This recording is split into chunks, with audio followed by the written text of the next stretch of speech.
So we're going to look at polarity with a larger molecule. This is an octahedral molecule. You can see kind of the square shape, and it should be a little more square-like, but it's kind of a square shape, and it's got that axis in the middle.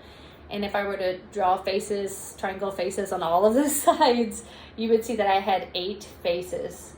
So right now, I know that I have an atom at the top that is not the same.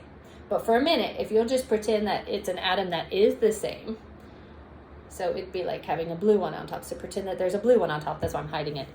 So pretend that it's all the same. Then our electrons are going to be spread out across the molecule in the same way. So let's say that this is more electronegative than the central atom. The central atom's right here. Then those might scooch out this way. But so will these, because again, it's the same atom in the center and the same outside element. And so will these. And so will these, and so will these. And if it's the same atom on top, it were a blue one, so will those. So you can see that that electron density, even though it moved equally across the molecule. There's not like one side that's heavy, and I hate to use the word heavy because electrons are so small, we don't really even worry about their masses. But it's not heavy, the molecule isn't heavy in charge in one section of it. Now, what if we have this situation and we do have one different atom up here at the top? And I'm gonna try to fix this a little bit. So let's say this guy isn't very electronegative compared to the others. Let's say his electrons are sitting like there. Or let's say his electrons are right by that central atom. So now what you can see is that overall, all the electron density is sitting like on the lower half of the molecule, and there's nothing up here on the top. That's polarity. It makes a partial, and it's not like a real negative, but it's kind of like a negative leaning part to the molecule. And what it means is that if another molecule that comes along that has this situation, something else comes along, well, what that means is that it basically will line up so that its not very electron rich side, its side that's a little positive, is going to line up underneath this one. So I would end up with the green lined up underneath because it's not as heavy. So maybe that helps a little bit. Kind of think of the charge instead of the mass of it. But like if everything is all on the same side of the molecule, then that makes a difference. Or what if these were both equally? So what if I had the same top and the bottom atom?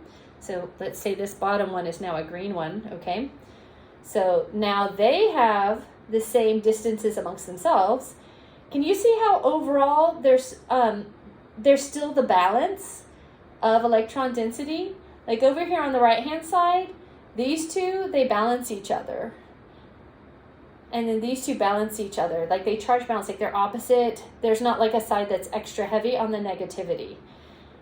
So it only is a problem if like one set is way out and like the other set isn't. Now this whole side has issues with being like a lot of electron density on it. So I'm not sure. Like I could try doing this too. Like if I change this atom and I kind of move those in and I left the other ones out and I kind of move this one in. So let's say I move some of them in.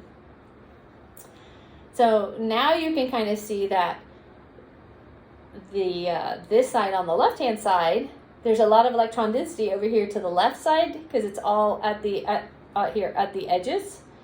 But then on the right side, there's not a lot of density. So like this would be a little more positive and this would be a little more positive and this would be a little more positive. But this side would be a little more negative. It's like it would make it tilt almost. So the molecules aren't tilting. They're constantly moving. Kind of like this picture. It's constantly moving. The molecules are actually constantly moving. But that's kind of to show polarity. So if all the electrons are equally spaced like that, the bonds are polar, but the molecule isn't. If someone's electrons are close to one side, the electrons aren't balanced, one side's a little positive, one side's a little negative. That would be polar bonds and a polar molecule.